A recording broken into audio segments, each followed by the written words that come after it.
Put your iPhone camera on the 4K setting. Take a video in 4K as a test. Now start a new iMovie video. So we can see this in 4K. Put the new video in your timeline.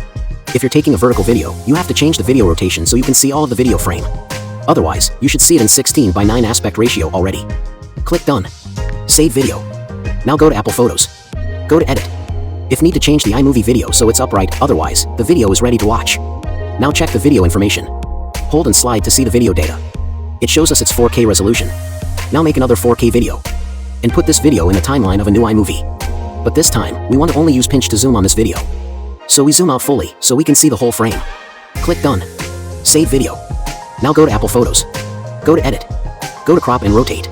This time, we will crop out the 2 black bars in the video frame. Then click Done.